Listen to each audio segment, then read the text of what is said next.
Wondery Plus subscribers can listen to Crime and Sports early and ad-free right now. Join Wondery Plus in the Wondery app or on Apple Podcasts. In the depths of an Atlanta forest, a clash between activists and authorities ends in tragedy. I'm Matthew Scher, and on my new podcast, We Came to the Forest, we expose the hidden truths behind a shootout that left one activist dead and countless lives forever changed. Binge all episodes of We Came to the Forest ad-free on Wondery Plus.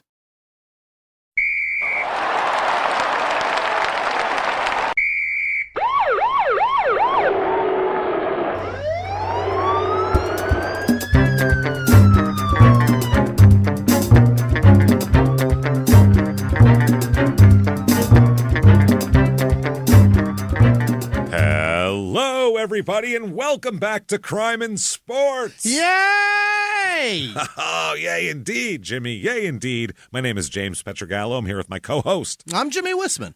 Thank you so much for joining us on part 2 of the very crazy episode. Johnny Tapia. My God, this guy is just, wow, he is a lot. And it's what some of these stories, because you get a sports story, a lot of times it's the guy comes up, you know, he's coming up and there's some sports stuff and you hear about his childhood a little bit. And then, you know, crime starts midway through his career and then it goes on. And if you did a part 1 and part 2, it would be like, you know, sports and then crime. Whereas this guy, it's like, there's murders before he's even born in the part 1. It's crazy. So confirmed brain damage before he even starts boxing. Murders, brain damage, pregnant women flying through the air like lawn jarts. It's fucking bonkers, this episode. And it only gets crazier in part 2. Do you think he cleans it all up and everything's fine now? Is that what you've heard part 1? He said, cocaine is my mistress. What do you think is going to happen in part 2? Is he retired and happy today? Oh, my God. We will get to all of this very quickly because it's so much fun. But before we do, very quickly, you certainly want to head over to shutupandgivememurder.com. Get your tickets for live shows here. Our next ones coming up are in early September. We have Charlotte and Atlanta. Get your tickets for those. Still some tickets, and those are really Charlotte, Atlanta. We have Dallas in December. Everything else is pretty much sold out. I think there's a couple left in Philly, but everything else is sold out. Right. So get your tickets and come see us. Shutupandgivememurder.com. Also get your merch up there. I know Murder Turkey merchandise is coming, and Murder Llama stuff is coming as well. So we're going to have also straight gangsters. Those llamas. Those llamas are gangsters. Don't mess with a llama. Do that. Patreon.com/crime and sports is where you're going to get all of your bonus material. Anybody $5 a month or above. It's a cup of coffee, everybody. For a couple, you can have this one cup of coffee, or you can have a couple 100 bonus episodes to binge on, and new ones every other week. And this week is no different. We have some wild stuff this week for Crime and Sports. We're going to talk about Karl Malone and why he impregnates middle schoolers while he's an adult. We're going to talk about some of that stuff. It's happened more than once, and it's not great. So we'll talk about it. And he slipped under the radar, and everybody, what a nice guy. Look at him. Oh, look at him. Oh, he's got look at him driving a big rig. What a nice. Talking about statues for him. Get the hell out of here. Yeah, so that's why when we were in Utah recently, they have John Stockton Way, but I didn't see, or Boulevard Not or whatever. A goddamn thing for Karl Malone. I didn't see Karl Malone Lane, unfortunately. So just a bunch of pregnant teenage girls sitting on the side of it waiting for him. It's just lined with Planned Parenthood. That's all it is. That's all it is. Then for Small Town Murder, we are going to talk about, I've taken 2 of the craziest cases that I found that are just insane, bonkers, and we're going to cram them into one little episode and talk about them. These are ones where the story isn't quite enough to fill a whole episode, but the murders are so bonkers and so crazy that they have to be talked about. One, they're injecting alcohol into their veins. We'll talk all about it. It's crazy. Patreon.com/crime and sports is where you get all that. And we'll have a date here within the next week of when your stupid opinions will come out. It's going to be very soon because we have an actual date and they're going to advertise it and everybody. It's coming, everybody. We're so excited. So check that out, Your Stupid Opinions. Thank you for being so patient and thank you for wanting it. We appreciate it. It's a lot of fun. So that said, let's get into this. Let's start. Johnny Tapia, part 2. When we left Johnny Tapia off last time, he was in a shit of a mess, really. Oh, boy. I believe he was pistol whipping his girlfriend, I believe, when we left off last. And just having a hard time of it, we'll say. And now it gets better. His boxing. Oh, this episode is nothing but sunshine and flowers. He's going to come around. He's going to help kids now. Everything's going to be fun. Oh, no, he's not. I'm sorry. He's going to do worse things and continue to do copious amounts of cocaine. Let's talk about it. Completely ruin his judgment. And let's start off. We left off there, and now we're going to start off with this editorial here, this newspaper that has a problem. The Albuquerque Journal's pissed off at him on June 12th, 1995. Their headline is, "Just grow up, Johnny." His lawyer. Thank you. That fixed it. God damn. Boy, am I on a straight and narrow now. Oh, that's all I needed. Let me wipe the Coke fucking crystals from my nose, and I'm going to straighten right up. Unreal. His lawyer said the public is generally upset with what has happened, and rightfully so. Okay. By the way, this still has a lawyer who represents both of them at the same time. Okay. Tapia had to hire a second attorney, though, Jacqueline Robbins, to represent him in the felony aggravated assault case coming up here. Oh, boy. Not great. They said Teresa Tapia was the victim. She had to call 911. They said that in reality, later on it comes out that he came home and accused her of having an affair and hit her, she said, several times, then pointed a loaded .38 at my face. Wow.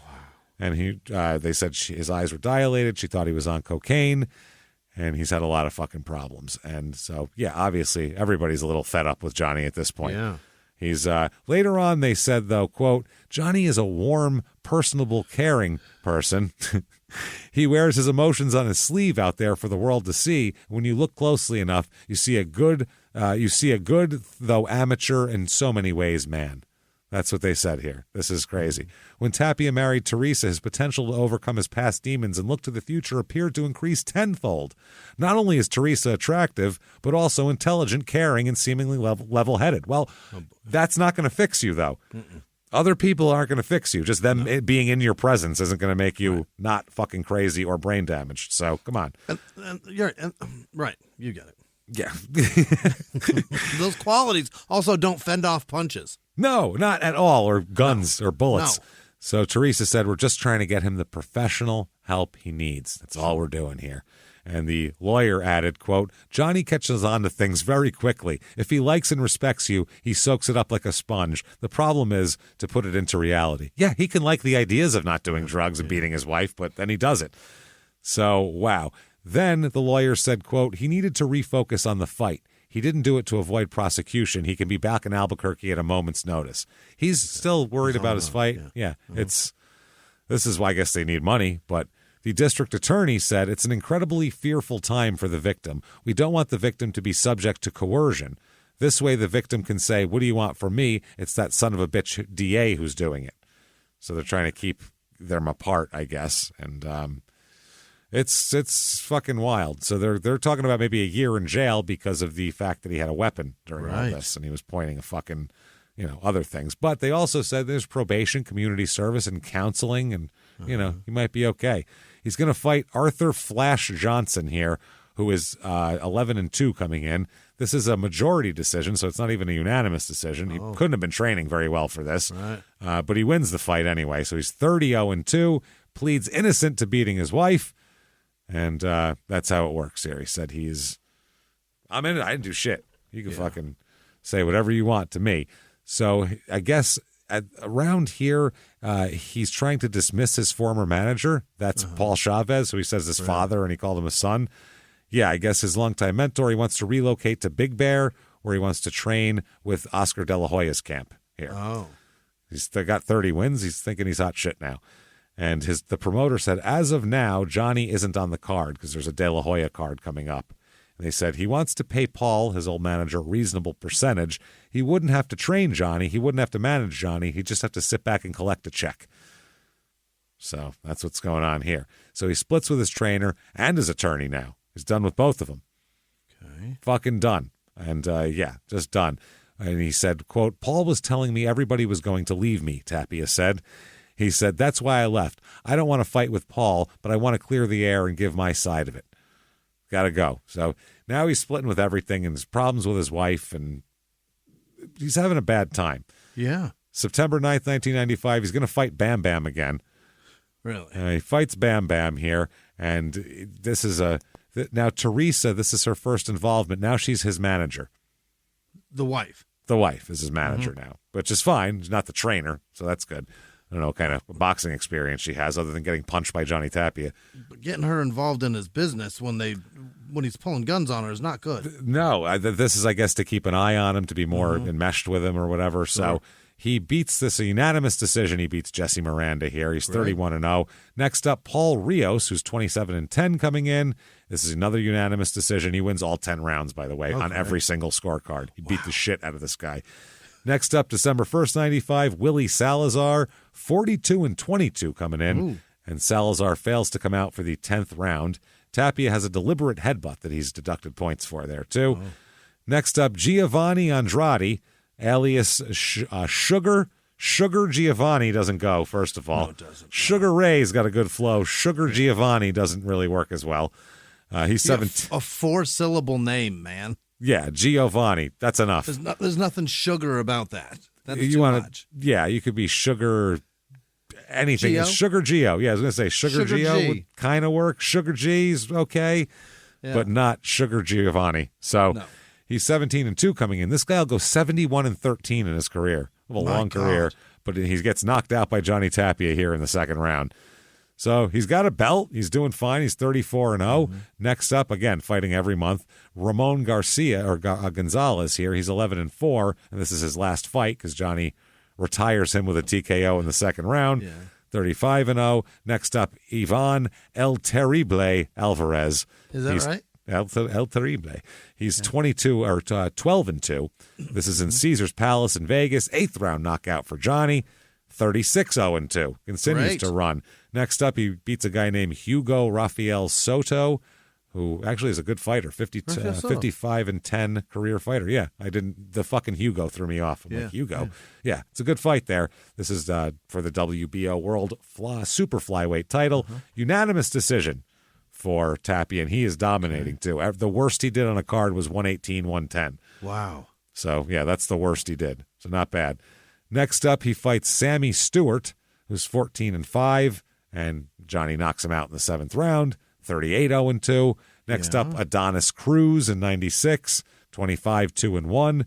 It's a 12th round all the way unanimous decision, 39-2. Wow. So he keeps doing this. He's pumping shit out. Pumping him out, kicking everybody's ass. March 8th, 97, Jorge Barrera, 18-7, 3rd round knockout for Johnny. 40-2, his 40th fight. July 12th, 1997 here. The California prosecutors have decided not to charge him on a weapons possession charge. Is that right? Yep, and he says, obviously we're ecstatic, his attorney says. We felt this was the correct outcome all along. Now that this is cleared up, we're all done with it. He's fine. This is after he was found. They found 2 guns in his apartment owned by him and his wife and his brother-in-law. The guns were registered to Teresa, and he said he wasn't even aware they were on the property. Didn't know. Not even my gun. Not even my gun. Not my gun. Not my bullshit. So here he is, July 18th, unanimous 12th round decision. He beating Danny Romero Jr., his a.k.a. Kid Dynamite. Enough. God damn it. Enough. Been taken. This guy came in as a 30-1 fighter, and he had a belt. So now he's the IBF and WBO World Super Flyweight Champion. Good. Johnny is. He's got 2 belts now in a trailer. Right. 41-2. He fights Andy Augusto, who's 14-1. And again, 12th round, all decision, majority. Or no, it's a unanimous decision. Here we go. Okay. Keeps his belt. Next up fights Rodolfo Blanco, 29-11. Decision again. 43-0-2 now. Not bad. Blanco lost points for low blows, by the way, but he only got low blows because on 2 of the scorecards, the score was 120-107, which means Tapia won every single round and they took a point away from the guy for the low blows. That's what that means. Yeah. Because that's fucking wild. That's an ass kicking. So February 16th, 1998. Oh, man. His grandparents wonder why Johnny has abandoned them. It's in the newspaper. Albuquerque Tribune. The headline is Blow to the Heart. Sad, hurt grandparents wonder why Tapia has abandoned them. Haven't got a clue. Holy shit. Quote, If you really want to see hurt and suffering, look into the eyes of Miguel and Esther Tapia as they talk about the man-child, the grandson they raised after his mother was slaughtered on the streets of Albuquerque when he was 8 years old. Watch Esther Tapia, 72, turn away and try to hide prideful eyes rimmed with tears. Oh. This is dramatic. Look at Miguel Tapia, 79, as he stares at the floor, holding one trembling hand with the other. Jesus. Listen to the door to the small sawmill area house on 7th Street Northwest, where a young boy once mourned a dead mother. Slammed shut in Johnny Tapia's face on the very day when Albuquerque opened its heart to its hometown, or its homeboy hero. And listen to the saddest sound of all, an old man throwing fighting words in the face of the junior bantamweight champion of the world, a boxer Miguel Tapia once adored, like a son. This is his grandfather, quote, "I don't want nothing with Johnny no more. I don't want nothing with Johnny. I don't want nothing with Johnny no more. My heart is too hurt. He hurt me and Grandma.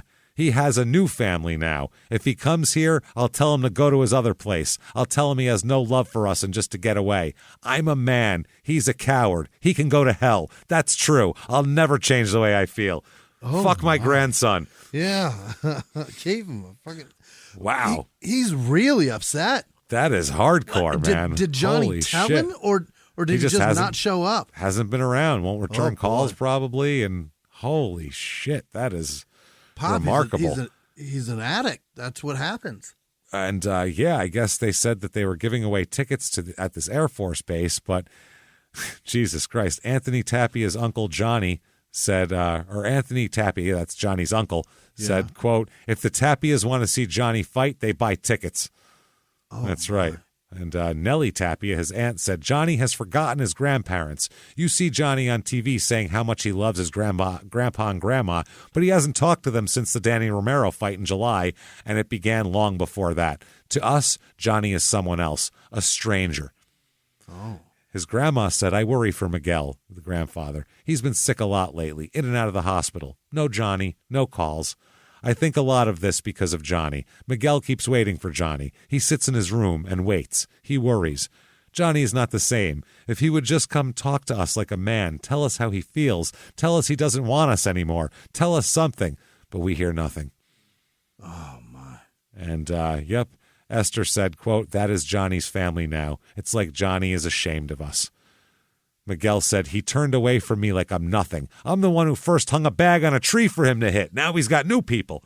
I'm the first person to punch that kid. I was the first person to say, 'Hey, you got a good chin, kid. I gave you a pretty solid left and he didn't even fall.'"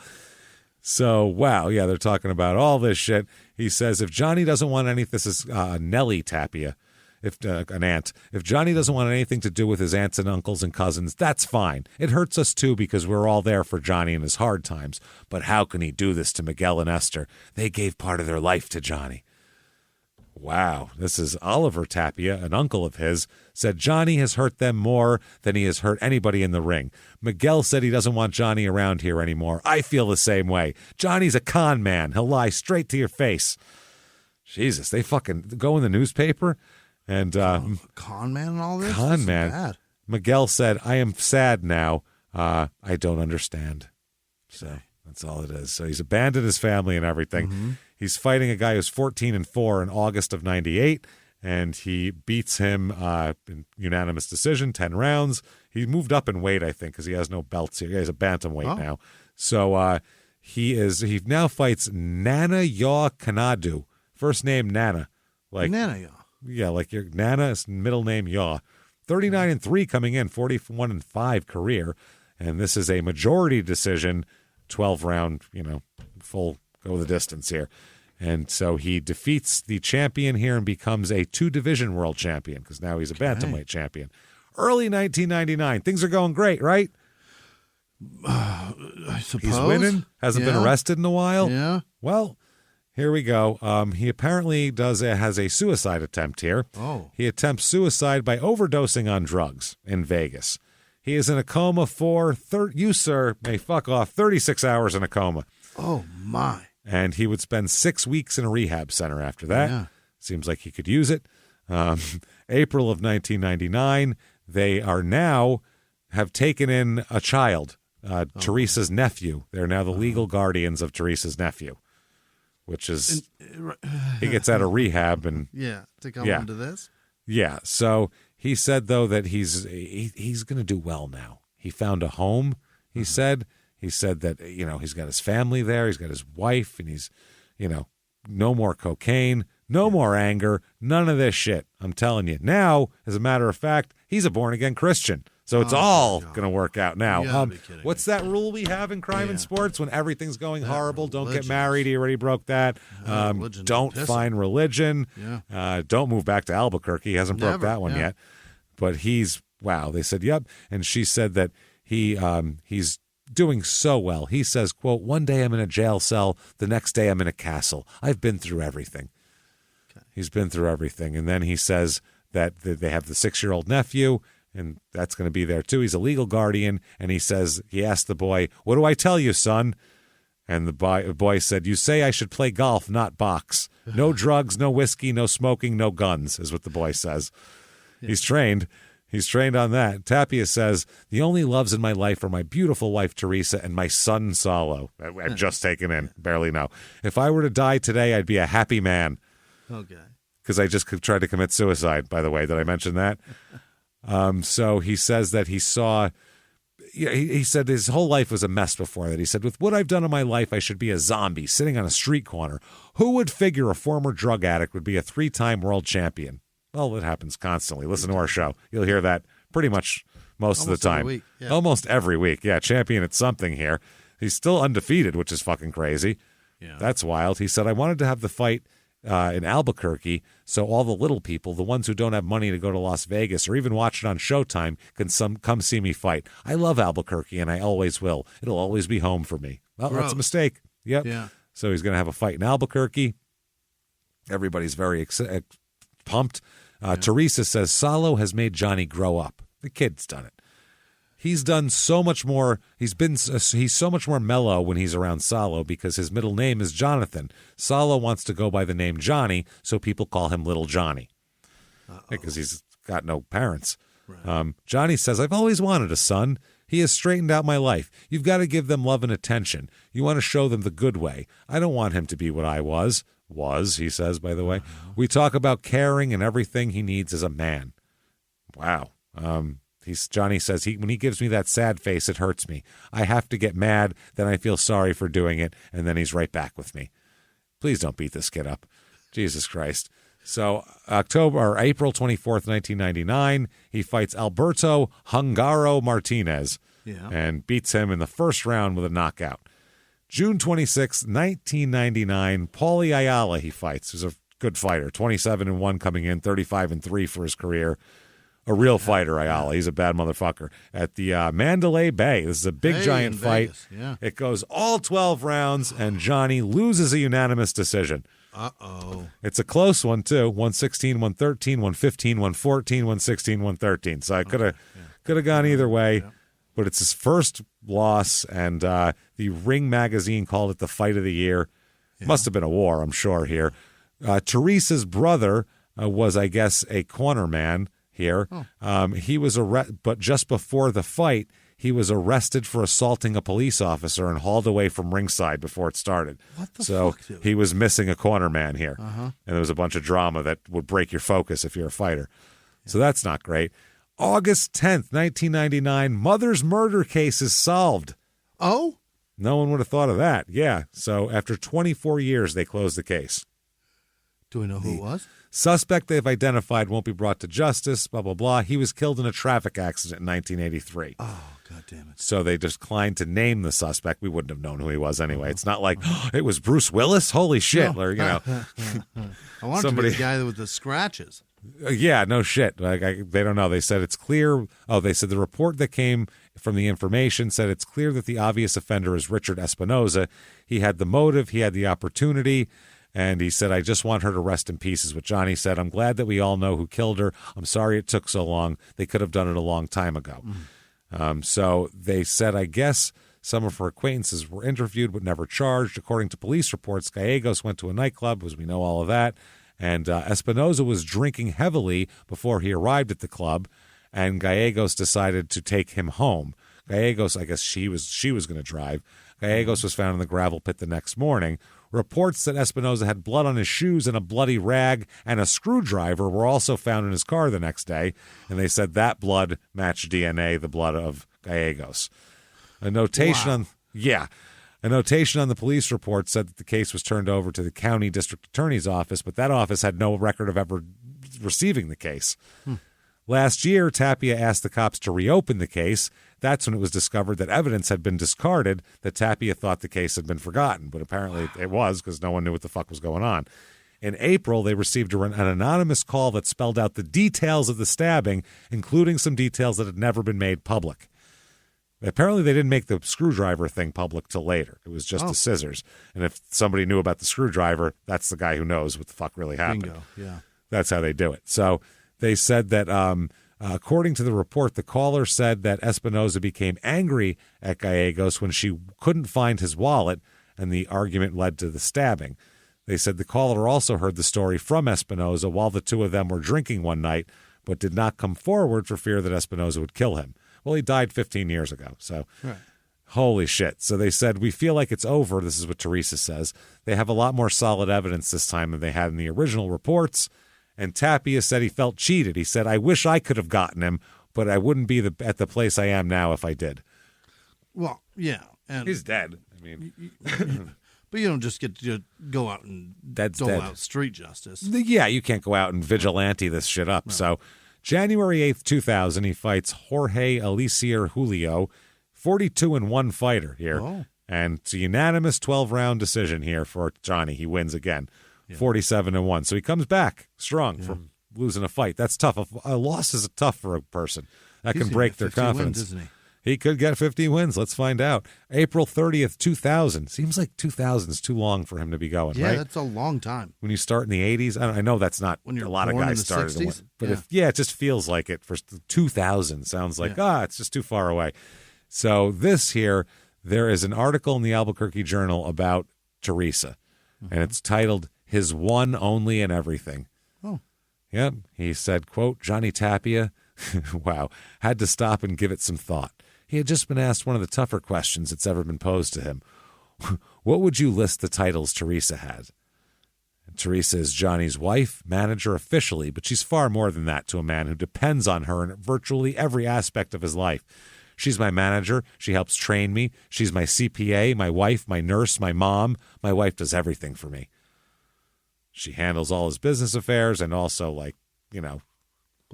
blows him too. Yeah. So she is also venturing into promotion now as well. She's going to be a promoter there. So, okay, that's cool. She's gone from knowing virtually nothing about the business side of boxing to being so good at it that fighters call her asking her to manage them. She hasn't signed contracts to handle any of them because she's too busy with Johnny. He's a full-time job for anybody. She says, quote, it's hard to say right now what will happen in the future. It all depends on what Johnny wants to do when he stops fighting. He might go into commentating or he might train boxers. I'm in the middle of Johnny's career right now. I don't have time for anything else. I thought you were going to say comedy. Yeah, maybe comedy. Maybe he'll hit the club circuit. Have you ever gotten a message out of the blue? Maybe you ignore them. Or maybe you end up in conversation. Maybe they tell you about an amazing offer. I can really show you how to make some money. And maybe that gets you into a lot of trouble. But this isn't a story about people like you, the people receiving these messages. This is a story about the people behind the messages, on the other end of the line. Thousands of them, working in a microcity built for scammers.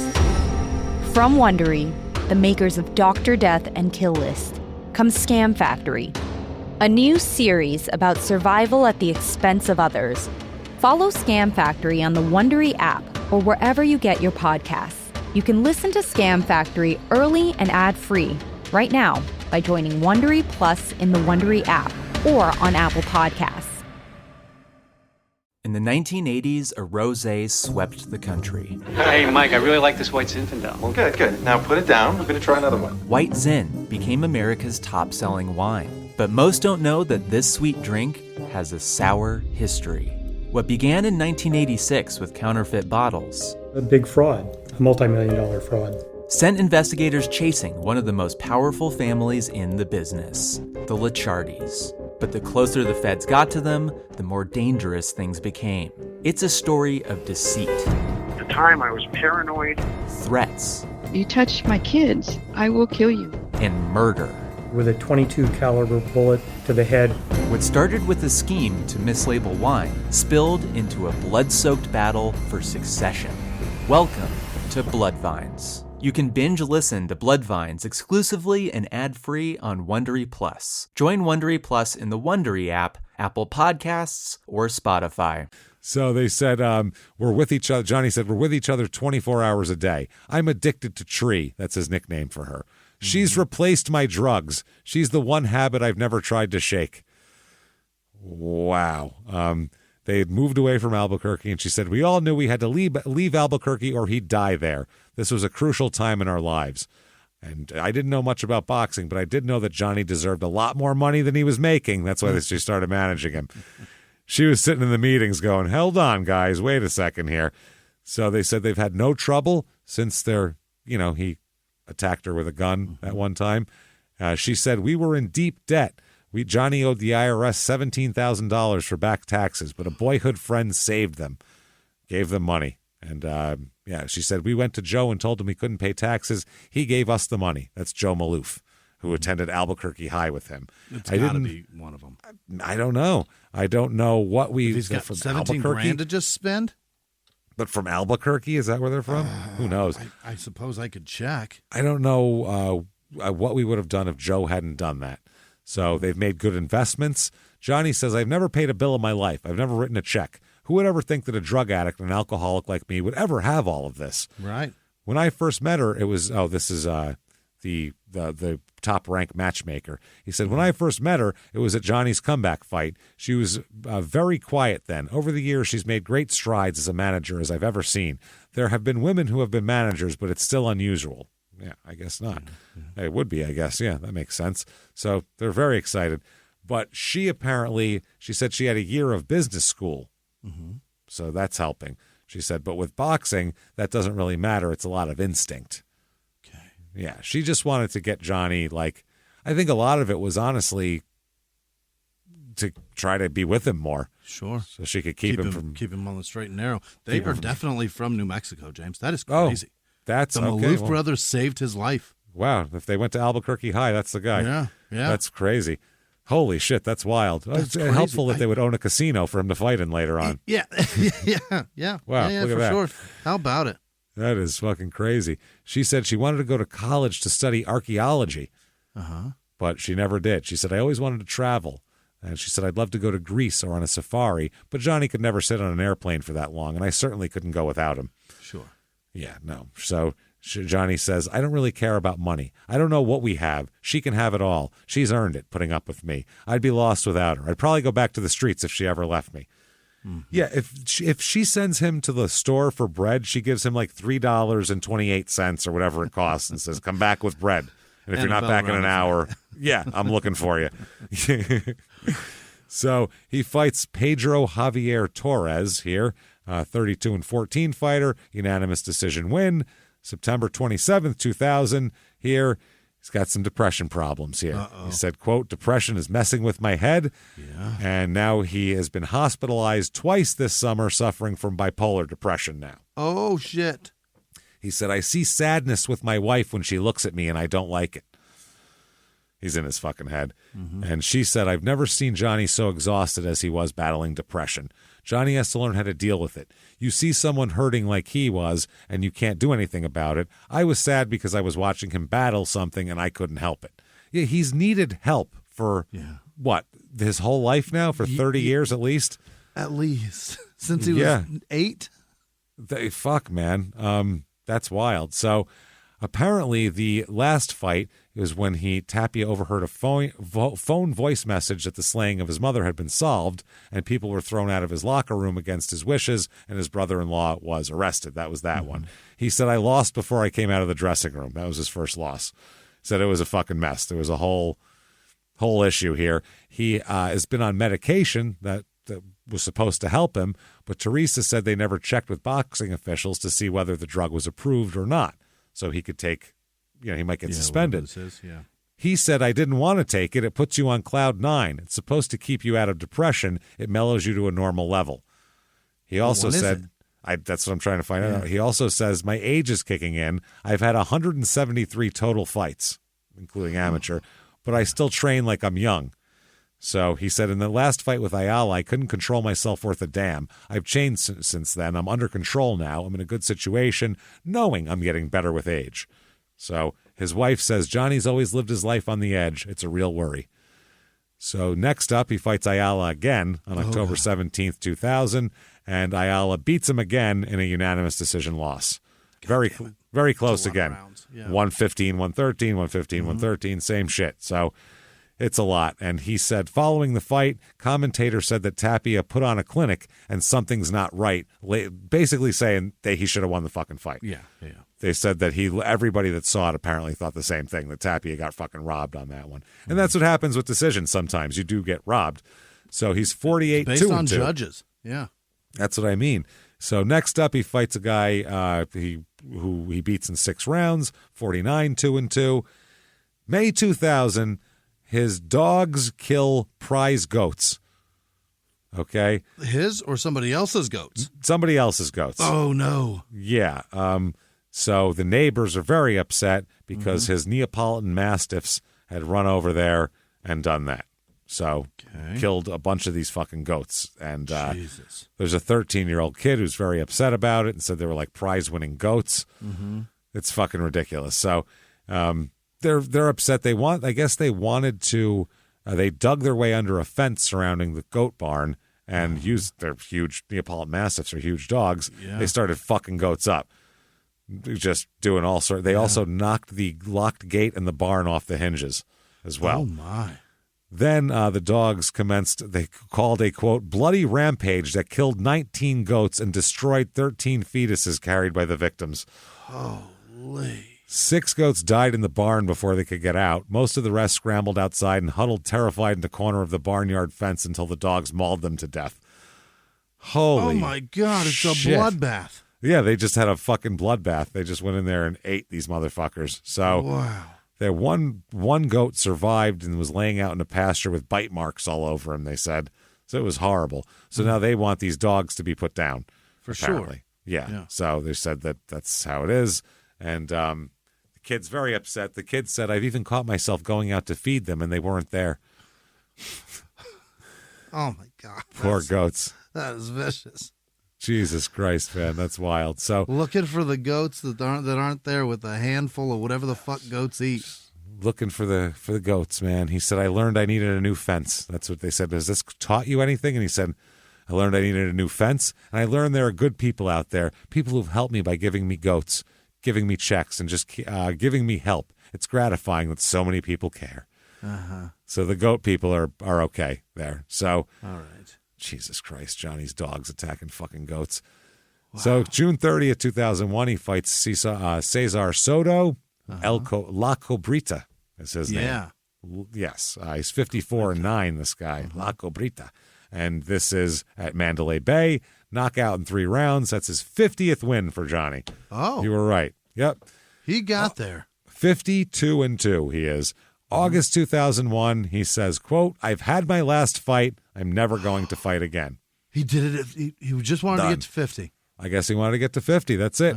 So August 30th, 2001, he tries to kill himself again. Oh, well, he has had his last fight. It's had his last fight with that. So, yep, apparently the wife and trainer here, same person, Teresa, said that he was being treated following an attempt. She wouldn't say where he was being treated, but she said that he's battling severe depression. He has suicidal tendencies. I won't say any more than that.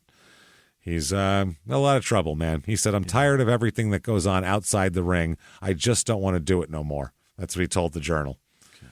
He said that he felt that both decisions that he lost against Ayala were he was cheated. So he thought he was cheated out of his whole career, basically. So January 19th, 2002, he's fighting again. Is that right? Absolutely. Within 6 months, he's back in the ring. Yep. I guess he needs it for his mental health. He needs to fucking do it. But you can't box forever. When boxing is for mental health. He's just running away from himself, and he needs to be running towards something, or else he's fucked. So he fights a guy who is 20. Oh, this is El Finito again here. Oh. He fights El Finito. First round TKO for Johnny. Really? 51-2-2. Yes, absolutely. So he's been doing pretty goddamn well. Next, though, he gets called into court. This is fucking amazing. A lawsuit from the Las Cruces Holiday Inn over thousands of dollars in unpaid hotel bills. How long do you have to stay at a Holiday Inn before it racks into the thousands of dollars? 6-7 years? Before they stop at your table and go, hey, enough of nothing. Enough of nothing, but, you know. It's a lot of money. It's $8,000. Fucking 6 fucking G's, you know? It's nothing. It's not small. Nothing to sneeze at. So they said that he was supposed to have a fight with Prince Nassim Hamed, but now this might fuck it up now because they're talking about, I don't know why this would fuck it up. It makes no sense. The Holiday Inn could ruin your life? They said Hamed's people are multimillionaires. They just want to fight. When you make a deal, you have to look at who's bringing the deal. Tapia's controversy probably scared the Hameds. Okay. He's so poor he can't pay for the Holiday Inn. He's going to beat me, is what he said. He's fighting for coke money here. Yeah, they said it's for this is a desperate man. More than $20,000. How do you rack up $20,000 in Holiday Inn? I don't know how they let him get to that. He never paid the hotel for 120 rented rooms, meals, and hosting of news conferences in May and March of 2000. During that time, he was promoting and then winning the fight against Javier Torres in the Pan American Center. They've recently tried to blame Patrick Holmes, who made the reservations, and they said, no, you owe us the money. So they're trying to get money from them for this. Somebody made reservations in my name. Go after that guy. Yeah, and then a Miami-based travel agency, C&J Travel Corp, says Team Tapia owes $4,000 for unpaid, non-refundable airline tickets. Oh, boy. So, yeah, that's the thing here. And they said that they purchased $9,000 worth of tickets and then canceled them without paying. The airlines wiped away $5,000 of the expenses the Tapia still owe them for. Mm-hmm. So, because they were non-refundable tickets, apparently. $24,000. Oh, wait. $24,000 in fucking travel fees? Travel shit. So, who knows here? So, they're trying to figure out what the fuck he's going to do. He's got a box to pay the shit off, I assume.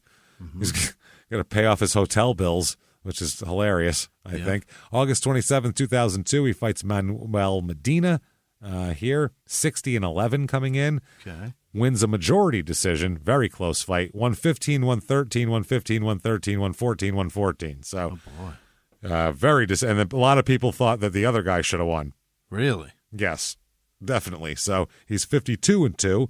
Next up, Marco Antonio Barrera, who's a good fighter, also known as the baby-faced assassin, by the way. Why not? Why not? Baby-faced assassin versus baby-faced assassin, 55-3 coming into this fight for this guy. Against 52-3, so not too shabby here. We got 107 wins and 6 losses amongst these two. Shit. Not bad. And this is at the MGM, Las Vegas, goes all 12, and Tapia loses a unanimous decision. And this was not even close, it looked like. It was 118, 110, 118, 110. Yeah. He got his ass kicked in this one. So he's got to quit now, right? I would hope so. I mean, he's 35, 36. He's getting up there. January 10th, 2003.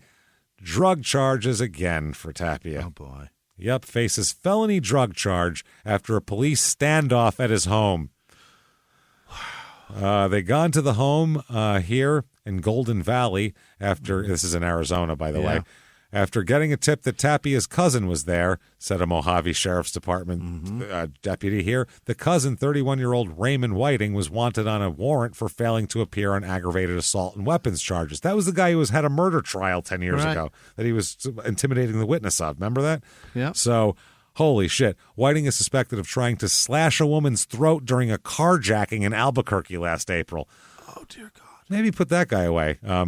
Police said the standoff started when the men refused to leave the home. After about an hour, police forced open a door to the home and used the public address system to ask Whiting to come out.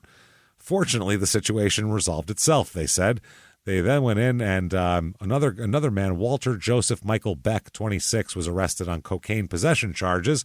Tapia was not arrested but was summoned into court on felony charge of possession of drug paraphernalia later on. They said he was very cooperative with the detectives. That's nice. He didn't fight anyway, so that's good. By the way, the Whiting guy had pleaded guilty to that murder. Oh. Apparently he was let out at some point. Huh? Yeah, caught. Yep. January 3rd, not that murder, the first murder, the Raymond Whiting guy. The one that Tapia was allegedly intimidating people on. Right. Whiting ended up pleading to that and was out again to slash and carjack. So, wow. Very nice. January 13th, 2003, he collapses in his home.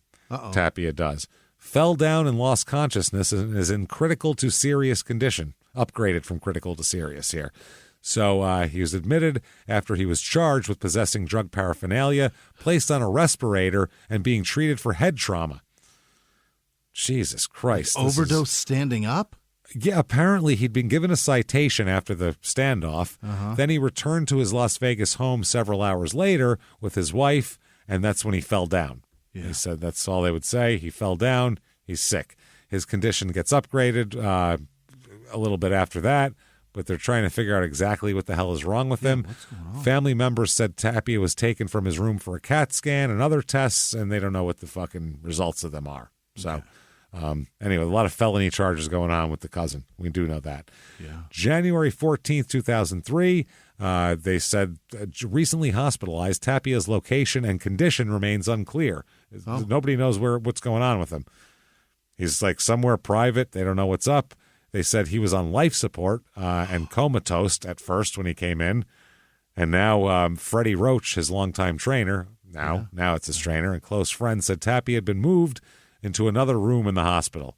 So nobody knows what's up. They said that notes from the initial 911 call included references to possible overdose, taking painkillers, thinking attempted suicide, and holding his chest. Oh, boy. So there was some stuff there, obviously. They said his wife and manager said that she did not make the call. So that wasn't her. Somebody else made the call. And they said, well, who would have done that? And she said, that's a personal matter, and I don't think it needs to be disclosed. That's not good. Did he get caught fucking around by almost dying? That's a really bad way to get caught fucking around here. Having a grab her while getting a blowy from not your wife? Ouch. Oh, God. OD. Or heart attack. Oh, my God. So Teresa said, Johnny needs rest and time to recover. His brain scan was fine. Everything was fine in his chest scan. I'm relieved and thankful. I'm glad we got a second chance together, and we'll make use of it. Okay. That's right. And they also said the doctor said all tests concluded no damage to his heart or brain. Not from this, anyway. Right. Maybe from other things, but not for this. They said that Teresa said that she concluded that his boxing career has not been jeopardized also. Fine. And she said, we're not thinking about boxing right now, though. That's probably for the best, I would say, at this point. February 11th, 2003, the comments are going to be, there's comments to be aired on HBO's segment on Johnny Tapia, where he says, quote, I don't got no more chances. Johnny Tapia can't do nothing wrong no more, because he'll die. I don't want to go. Next time I die, I'm out. It's over. Next time I die, I'm out. Next time I die, I'm fucking done, bro. I'm not doing this all the time. Next time I die is the name of this episode. Next time. That's the dumbest thing I've ever heard in my life. That's very tired of doing all this dying. He said, I'm not going to be able to come back this next time. My 9 lives are over. This last time was just terrible, terrible, terrible.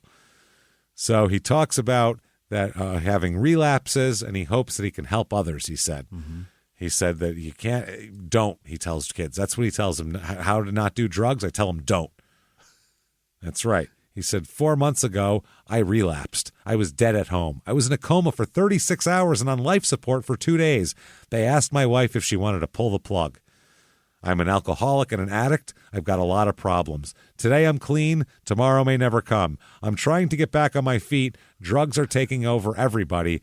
Who you hang out with is who you are. He's just going into every cliche he knows. He really is. He's rattling off country songs. Yeah, that's what it is. Who you hang with is who you are. If Tomorrow Never Comes is a Garth Brooks song. I'm sure it is.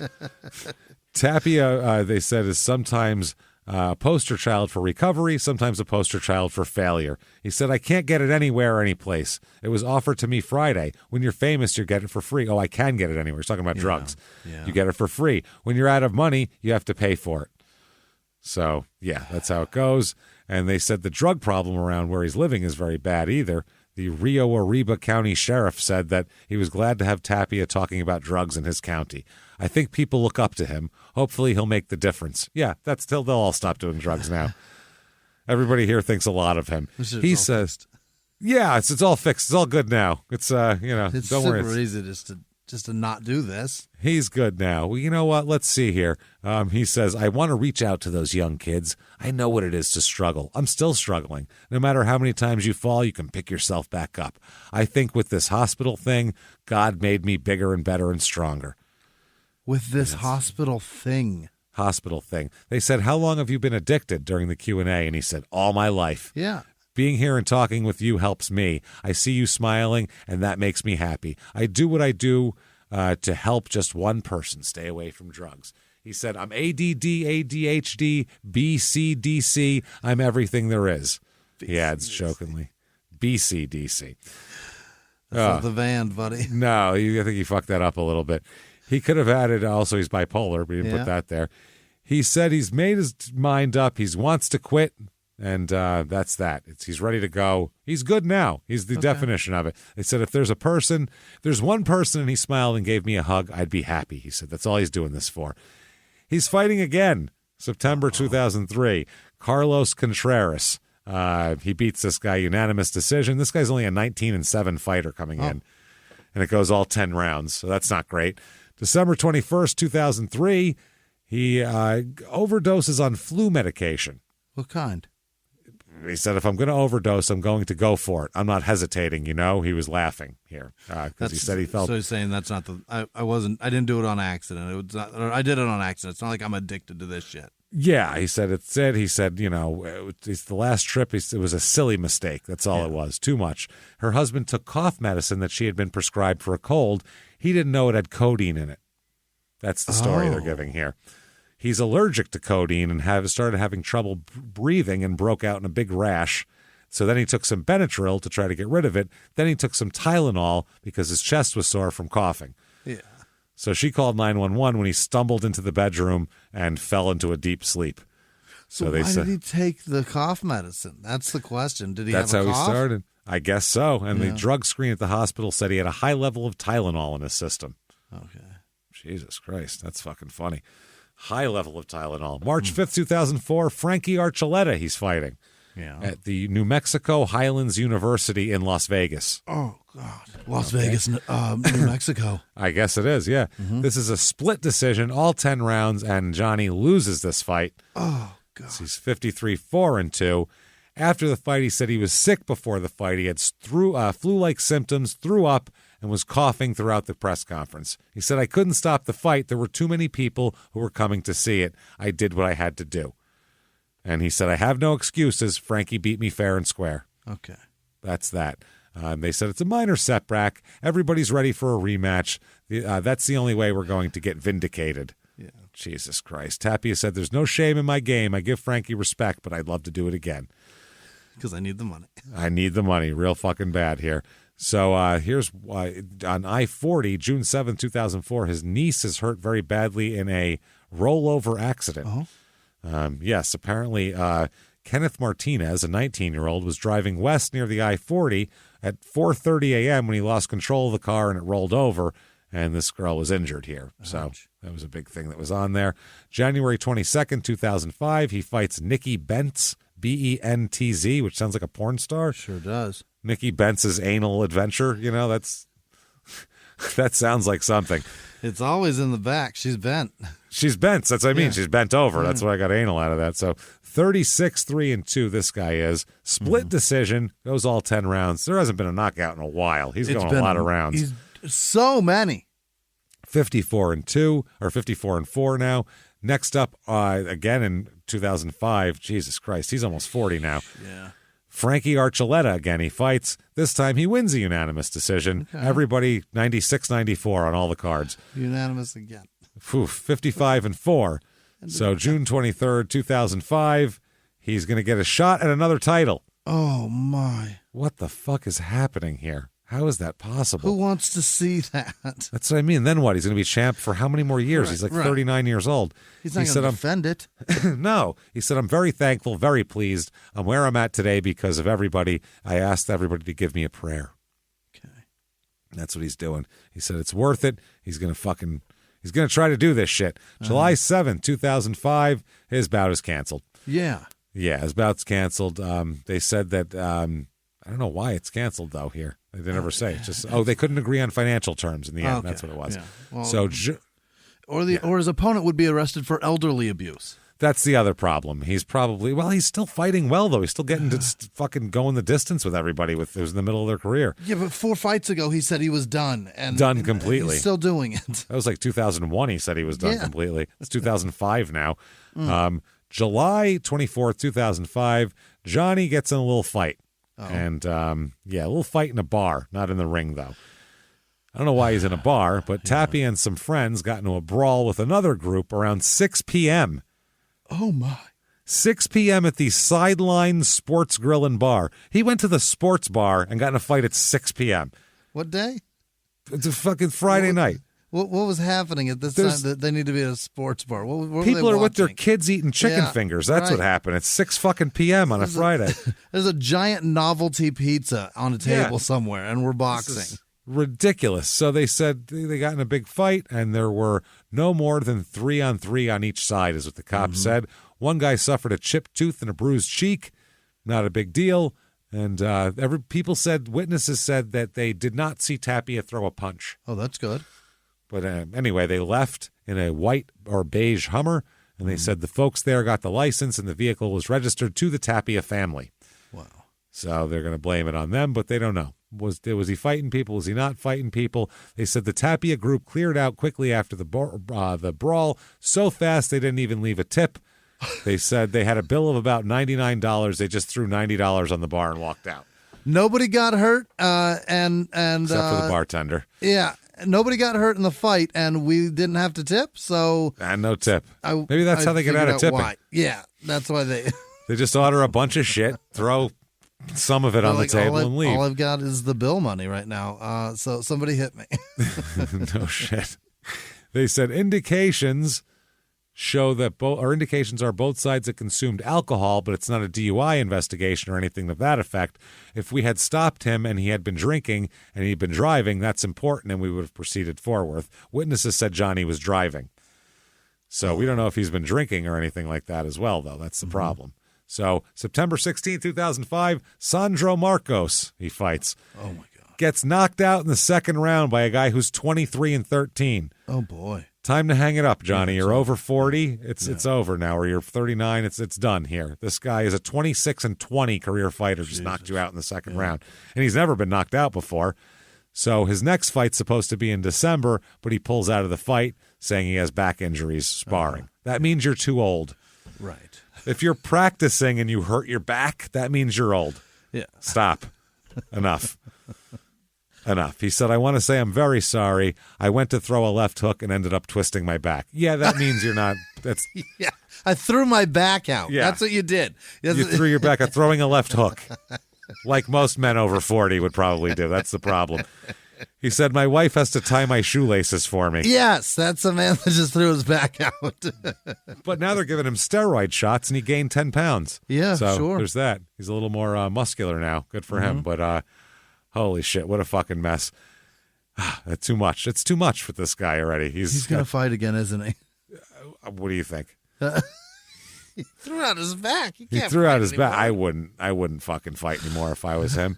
Right under him, maybe he threw out his back doing this. Maybe he threw out his back at the Gold Club, because there's a ad right under it for the Best Heine contest on Thursdays. Oh, hell yeah. Over at the Gold Club. And then they have a Toys for Tatas as well. Which I guess you bring toys and they put your tits in it. Free admission with a toy.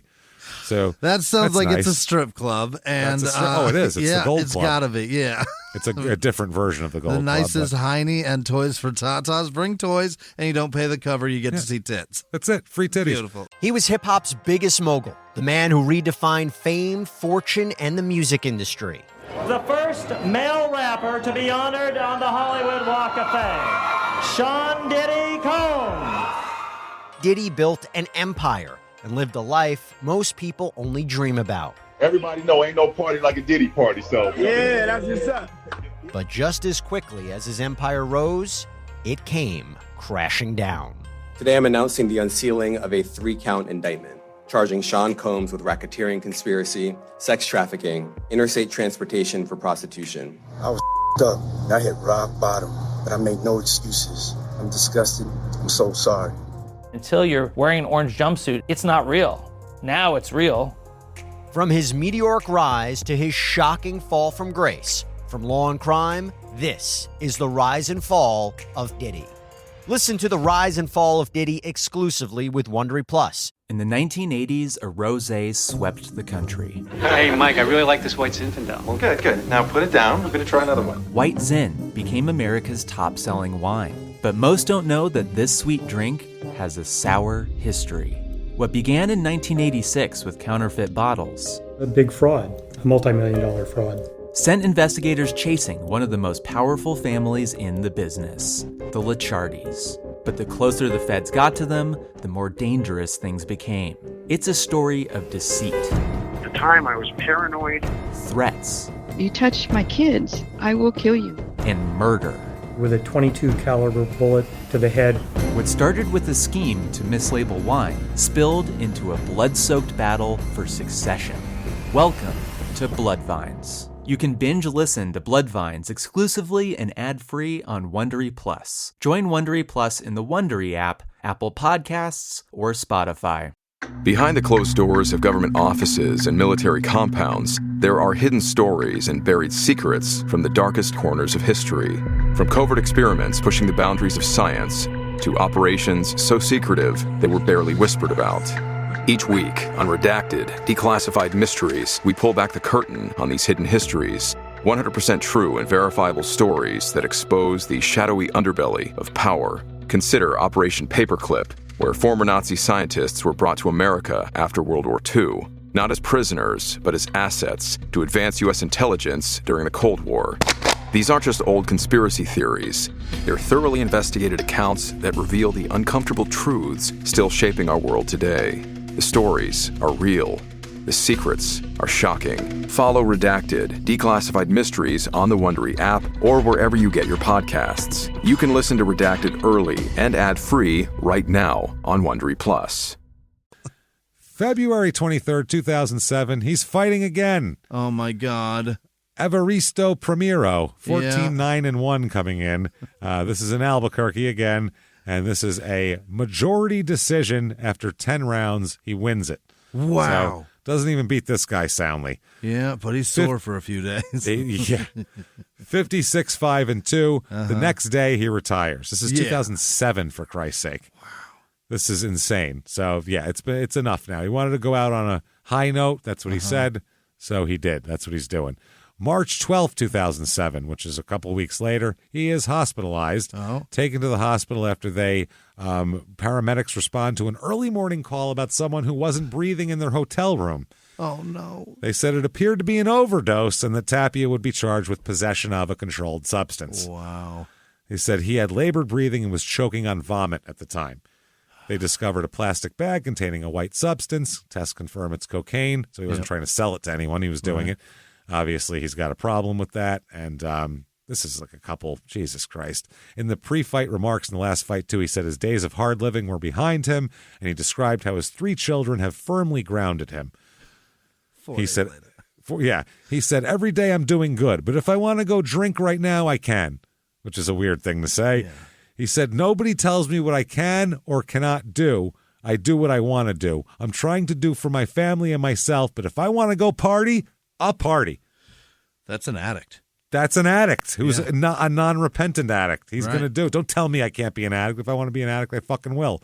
March 13th, 2007, Teresa's brother is killed in an early morning car crash here. A school bus driver found Robert Gutierrez and a man who went by Ben Garcia in a field near an elementary school. The Tapia family here, what does this say? Oh, is already handling the hospitalization of Johnny Tapia, who is in serious condition. So Teresa's got a brother in one hospital and a husband in another hospital. Unbelievable. At this point. Apparently they were driving, and for some reason they drifted off the right-hand side of the road and overcorrected. They skidded across the northbound lane and went off the far left-hand side of the road where they overturned. So, yeah, that's not good here. This kid was 23 years old, by the way. Shit. I guess. So both were ejected from the vehicle, pronounced dead at the scene. Wow. Turns out, you know where they were going? Where? To the hospital to see Johnny. Really? They were rushing to the hospital to see Johnny. Yep. Wow. That's what happened here. So March 27th, 2007, here, oh, Jesus Christ. Tapia, oh, these are people complaining. These are editorials with people complaining. Somebody says, quote, Tapia, a patient, not a criminal. They said he's one of the warmest, nicest human beings one could ever hope to meet. He is, according to reports, bipolar. That's a mental illness we used to call manic depression. It's a sad and hereditary disease, and like a lot of people with mental illness, the victims often medicate themselves through drug and alcohol. It's an illness. He ought to be treated with compassion as a patient, not a criminal. That's from a reverend named James Anderson. Oh.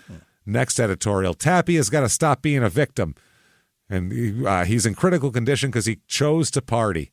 That's what this guy says. So May 17th, 2007, no prison time for Tapia. They're going to give him a second chance here. Okay. The program is called Second Chance. This is like his 48th chance. Honestly. 73rd chance with Johnny Tapia. The man's barely ever served a day behind bars. He hasn't done much, and he's going to the Second Chance Center, which is a lockdown drug rehab. So you're sentenced to be there, and you have to be there, obviously. So he's going, and he said, so let people know I'm sorry, and maybe I can get my head straight. That's what it is. So he's going to do that. He's trying to get off the drugs, obviously, and we'll see what the fuck happens. Not easy. August 14th, 2007, Johnny fails a drug test in rehab. Hell yeah. For cocaine. In rehab for cocaine. That is amazing. Taking it real serious. The judge agreed to let him leave the Second Chance treatment program after he completed his stay, so he checked himself into the program after pleading guilty to the felony possession charge. Under the release here, he was in a community custody program that requires him to wear an ankle monitor, so he must be tested for drugs, and he fucking failed it. So wow. That's pretty dumb of him. August 25th, 2007, the judge gives him one more chance. Yeah. Ordered to spend 4 weeks in another rehab center. Jesus fucking Christ, man. Is it ever going to stop? He said, no. Mr. Tapia, you're really on thin ice with the state and the court on this matter. At what point is he underwater, everybody? What the fuck, man? Yeah, he said that if you come back without having completed the program, you're going to the penitentiary of the state of New Mexico. So that's that. Treating him like a rich kid named Braxton. You're on real thin ice, Braxton. You better not rape any more girls at school, buddy. I'll tell you what. If you and your friends run any more trains on any more unconscious young fucking freshmen, I am going to really find out you got your hands on shake DMT. my finger. We're really going to have a problem. I'll take the keys away. Shake, shake, shake. But there's people, the judge said, well, he's a danger to himself, not to anybody else. Well, so, that's why I'm doing this. Wow. Teresa said everyone agrees that he's had a lot of chances. Now it's up to him to do the best he can with it. And if he's not going to do that, zero tolerance. Okay. And I think that's the way it should be all around, not just with the judge, his family, his friends, everyone. Wow. That is fucking interesting. Oh, by the way, right under that, there's an ad for a big gun thing. It's a big gun store. Ron Peterson's Firearms here. Oh, yeah. They're having a 39th anniversary sale, and their big thing is, we have the bayonets for all the shown rifles. Great. Come on down and pick up the knife for your long gun. In case you're trying to fucking retake Little Round Top, you'll be fucking well prepared to make a charge. What the fuck are you talking about? Fix bayonets, boys. I get that people put them on when they go javelina hunting, I know, but still, Jesus Christ.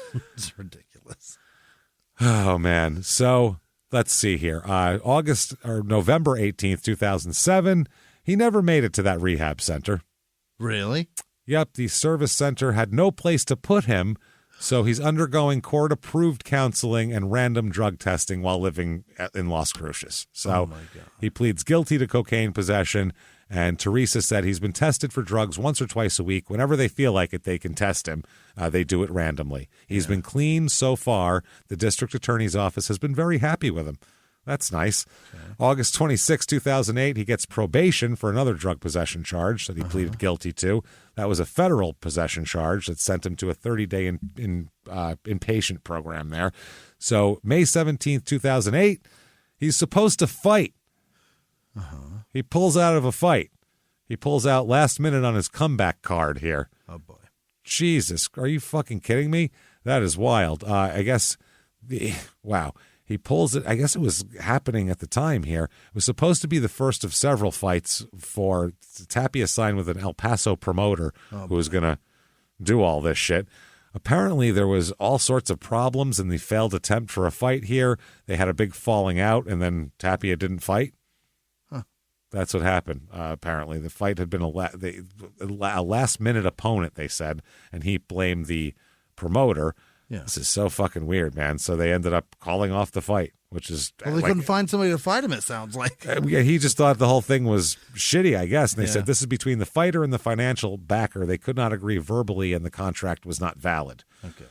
Okay, interesting. So he's not going to be fighting, apparently. So I guess he wants $60,000. That's what they said. I don't know what's going on here. So there you go. Or they want $60,000. It's hard to figure out who wants what. Maybe they should get an insurance policy for $60,000. They're all very upset here. Yeah. June 26, 2008, Tapia's title belt and ring are stolen. They're taken from his home. The Danya Ana County Sheriff's Department is asking for people to come forward. And he said, these things mean a lot for him. The belt is green and has the words world champion on it.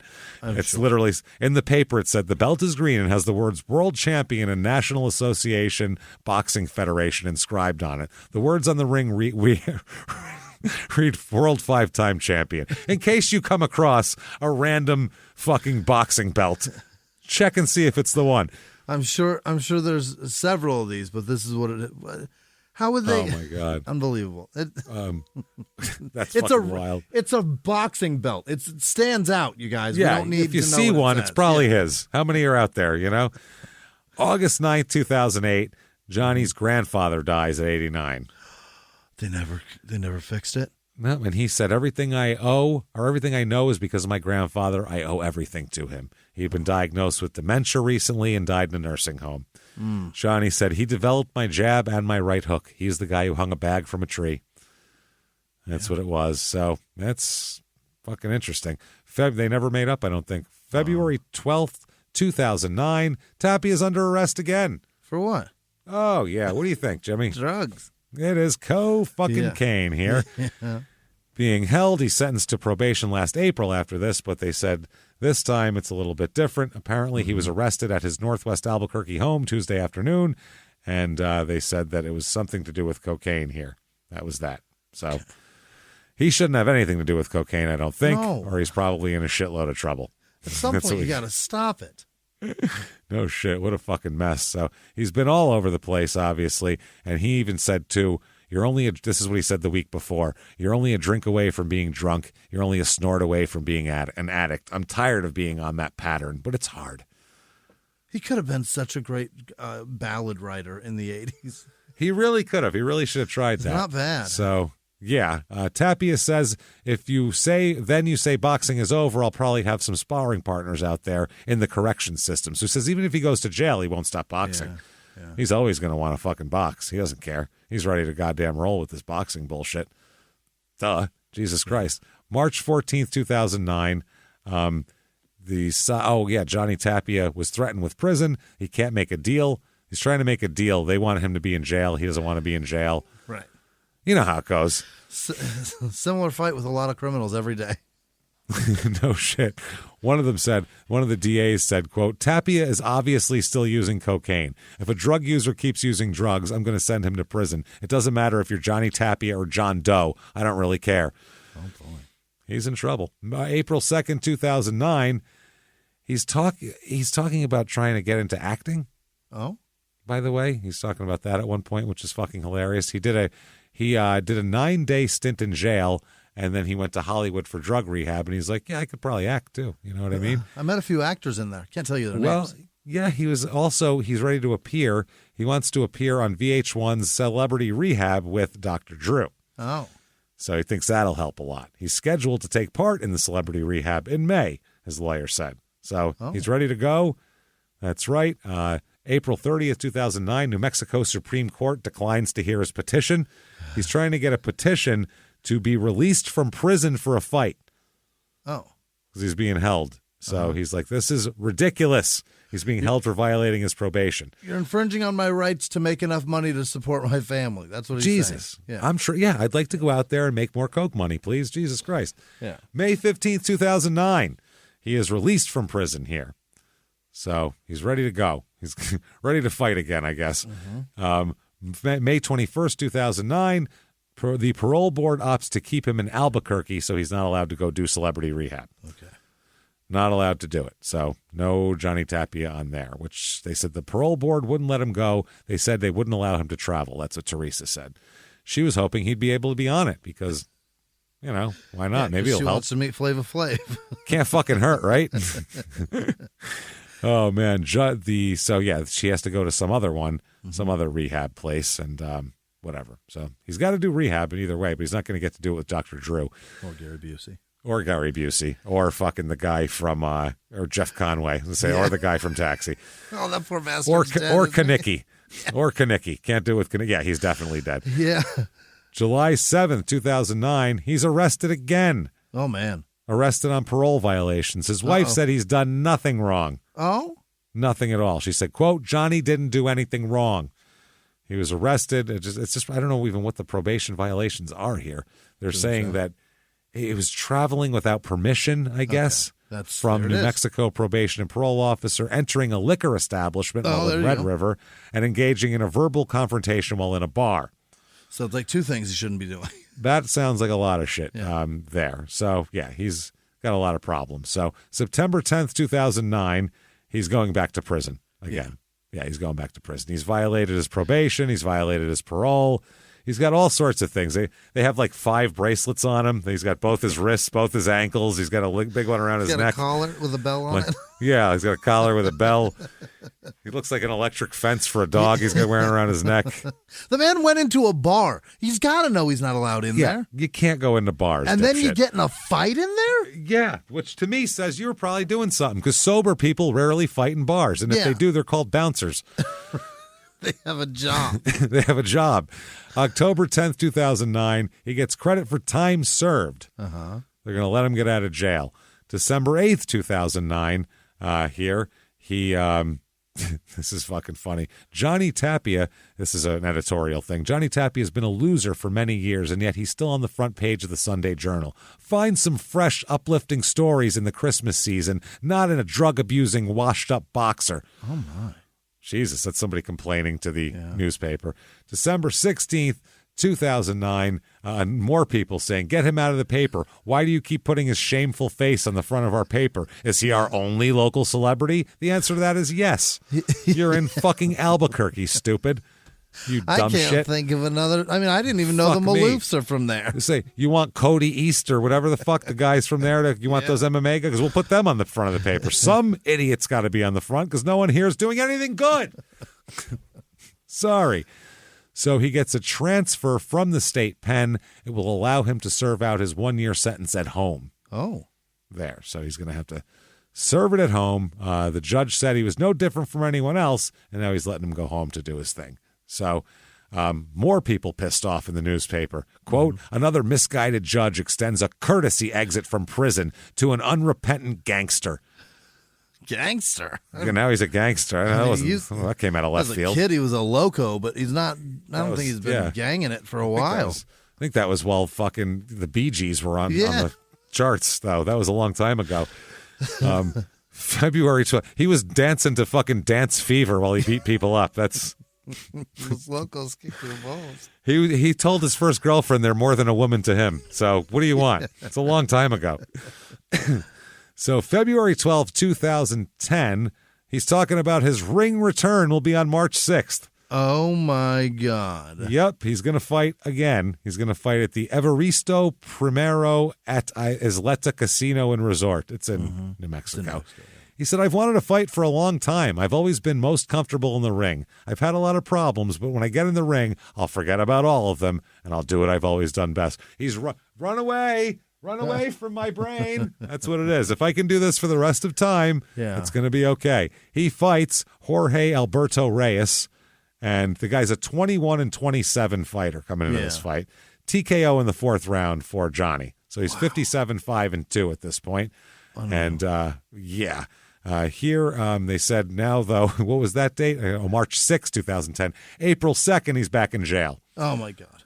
Yes.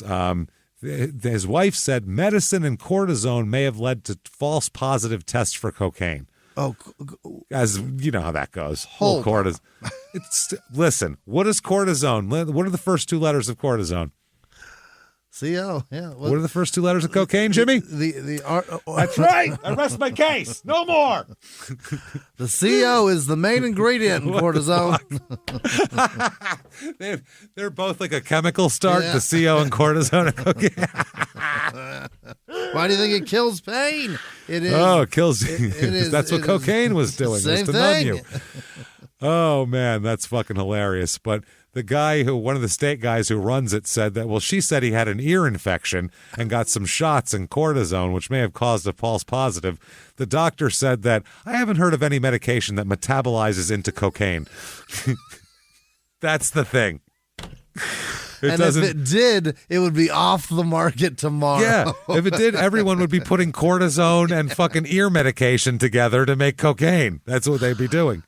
You'd see me smoking. Cocaine, you my only friend. Ear medication. Oh, my God. Yeah, they'd be fucking shoot that ear medication into me, man. Come on, man. Let's do it. Holy fucking shit. April 8th, 2010, he's released from jail. Mm-hmm. Jesus Christ. Placed back into the county community custody program. Yeah. Fuck, man. He's such a mess. May 6th, 2010, he wants to fight again. Oh, dear Lord. He's going to fight for again. His life. June of 2010, he's like, should I fight or should I not fight? And they're talking about, it's going to be for a belt, too, now. The Universal Boxing Organization's featherweight. I've never heard of the UBO, by the way. That is not a real thing here. Not good. Holy shit. August 2010 here, he finds his biological father. What? Yes. Wait, he's not Apparently, dead? Well, that's what it is. That's what he said. He said that he's known a guy named Jerry Padilla for a long time, and members of the Padilla family have gone to Tapia's fights. They all know each other and everything like that. Now he finds out that this might be his father. This guy tells him that they say a paternity test this 43-year-old fighter announced was 99.997% positive that he was the product of a 1966 liaison between Padilla and Tapia's mother. Whoa. He said, I hope and pray that we can be one happy family and make up for lost time. He is looking for anything. Grasping a straw. Anything to be like, maybe then I won't do cocaine all night. But this guy is definitely his dad?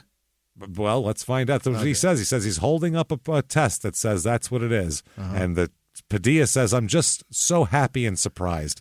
We got the test, and it was 99.97 probable. It's a blessing. He said now he's found his half-brother. He's so excited. He fights again. September 24, 2010, Jose Alonso Moreno.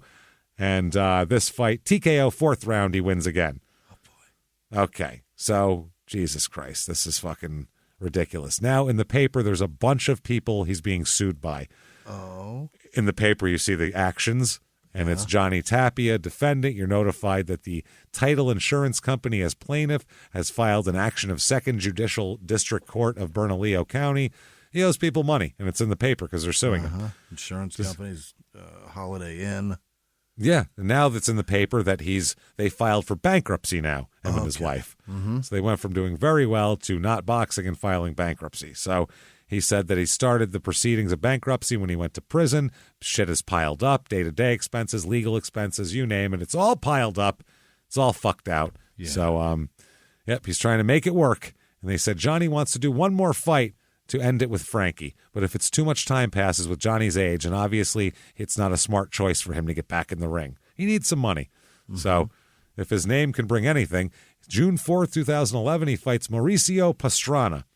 And this guy, he wins a unanimous 8-round decision. Tapia goes down in the 6th round, gets back up, knocks Pastrana down in the 8th round. Wow. Now he's 59-5-2, and he says he's retiring and he's done. So he beat the pastrami? He beat the pastrami, the big pastrami they called him. Yeah. And he retires after that fight. December 15th, 2011, he says that he's 3 years clean and sober. Oh. He's doing great. He says he's doing interviews for people. He's doing amazing. He's been clean and sober. People are very excited for him. He said he's done fighting. He's talking about getting into, bird watching. Bird watching and commentary also. He said that they were interviewing him, and he said it's a pick'em fight to me, like me and Ramiro. And he's talking about this shit. So he's doing analysis and color shit. Right. January 6, 2012, crashes his car, DWI suspected. Wow. Yep, they said a depressant may be the cause, though. Oh. Might be that. So that would be, we'll talk about Booze? what that would be. Maybe. They said a suspicion of driving while intoxicated. There was a single vehicle collision all by himself at Paseo del Norte Golf Course around 4:20 a.m. That's not great. No. He was driving a black SUV and had crashed into a curb. He was not injured. He displayed signs of impairment but did not smell of alcohol. Oh. After failing a field sobriety test, he was taken to the police substation where he took a breath sample, had no alcohol in his body, but they suspected he was impaired by a depressant. Yeah. A drug recognition expert was called in and a sample was taken of him here, and so they're going to figure out he faces a DWI charge there. For something, who knows? Yeah. We'll find out what it is in a minute, though. Yeah. February 13th, 2017, here's Johnny Tapia saying that he doesn't know. He says, I don't know whether I'll be able to do all this commentary stuff because I have to hang around Vegas a lot, and that's not the best place to hang out. He said, I don't have a temptation because if I want drugs, I can get it wherever I am. I have a reputation. I can just make a phone call, but I have a beautiful wife with me. Nothing will happen if she's here. You got to be able to do something if your wife's not around and not do coke. Right. This is fucking crazy. He said it's a constant fear. He says he's had his heart stop 5 times and he's been in 3 comas because of coke. What the fuck, man? It's just not good, man. One of the people here says he suffers from bipolar disorder and it makes it very difficult. The highs are very high, the lows are very low. If he says, I'm just going to run down to the store to get a Dr. Pepper, you can't help but think that you should go with him and wonder what's going to happen. Yeah, he's had 8 events. Yeah, he's a fucking disaster. He still says, my mom's death kills me every day. The torment threatens to, it's all this whole thing. They said, then I outlived her, and after I said I wouldn't, I just want to say goodnight, Mama, and I want to hug my mama. Holy Jesus Christ. That is fucking wild, man. And he said, I couldn't get to the guy to kill him. That's why he's still in agony. Wow. Because he couldn't kill that guy. Yep, that's, wow. He's just tormenting himself all the time. All the time here. He said that, fuck, man, he goes to, he's trying to tell everybody that he's sober and he's doing fine. And everybody says, no, he's not. And it's, he's getting very frustrated with people not believing him at this point. Okay. His wife says, as a wife, as a woman, I've learned there's good and bad in everyone, and you have to accept them. Everyone has their faults. I have them, and I could move on and find somebody else, and they might not have an addiction, but how do I know they won't be a womanizer? They won't be an abuser. So why not try and get over the bad stuff and try to make it a good ending? She's chosen a drug addict as she's going, yeah. These are his flaws. I can put up with these. It's the invested lost fucking thing that people will keep dumping money into something even though they've dumped too much in already because they've already dumped a bunch in. That's what she's talking about. It's the same thing. What's the difference? If I find somebody else, they'll have flaws too. Yep. May 27th, 2012, Johnny Tapia found dead in his home. Oh, my. Yep. He found dead in his home. Here, they said they were called to his house at 7:45 p.m., and they said the death didn't appear to be suspicious. Yeah. He's regarded as the big underdog, and people liked him a lot. And this is what he wrote in a book that he wrote here. My mother was murdered when she was 32. I didn't think I'd outlive her. I never thought I would make it past my own 32nd birthday. I didn't even ever want to make it past her 32nd birthday. After turning 31, I could feel that time was coming on. So, yep, they find out that he did not die from a drug overdose. He instead died from heart disease and high blood pressure, not from a drug overdose. That's what Teresa's telling people here. Brought on probably by drug abuse. Well, yeah. Well, they said that the autopsy report showed that the death was accidental and a result of heart problems and the onset of hepatitis C. What? He was shooting the shit or what? Well, they said this is he got like jail tats and shit too. So they're saying it's either from jail or shooting, or they have no fucking idea what's going on here. But she said that, quote, this shows he did not die of a drug overdose. It doesn't make the pain go away, but I felt I needed to say that. Investigators did find a hydrocodone tablet, a painkiller, on the floor beside his body. Uh-oh. So he's not supposed to be taking that. They said there was no indications of overdose, but that he probably developed medical complications from all this shit. So yeah, she said he was taking medication for his bipolar disorder and his high blood pressure, but apparently it wasn't hydrocodone. Right. Yeah. So there's going to be a feature film about her life, she said, in progress. Oh. So quickly. 2012? Yeah, I feel bad. He's dead. I feel bad for everyone, but not nearly as bad as I feel for Johnny Tapia, senior EHS specialist at Kinder Morgan, University of South Carolina, Columbia. There's him, licensed professional engineer, this person is. Johnny Tapia, boutique manager at Tudor Boutique Mall at Millennia in Orlando. Okay, and what is that? The Watches of Switzerland Group. All right. Johnny Tapia, driver at Wise Foods. I love their chips, man. Good shit. In Ossining, New York. You motherfucker. Bring me some chips, Johnny. Fucking love those goddamn things. I love those. Their Funyuns are the best. Their onion things. Oh, man. Johnny Tapia, leadership and financial coach in San Antonio, Texas. Hi, my name is Johnny Tapia. Happy to connect with you, he says. I don't like cocaine. I don't like cocaine. January 4th, 2014, Teresa Tapia marries, this is a fucking trip, okay? Marries Jeffrey Padilla, who is his father's son. This is Johnny's half-brother. She married the brother? She married Johnny's half-brother. Wow. This is fucking bonkers. The one that he just found out was his half-brother. That is... Why would she do that? She said... She just met him, right? A time came when we felt the marriage between myself and Jeffrey Padilla would be the best for the children, for a continuation of their sense of family. What is this, Deadwood? This is like fucking... You want an Uncle Daddy in the house? What are we talking about? This is what you would do if your brother died in the Civil War. Right. You would marry the widow and take care of the kids because they lived on a fucking farm and they needed somebody to plow the field. That's what you do. This is different. Or you live in fucking Alabama and it's just today.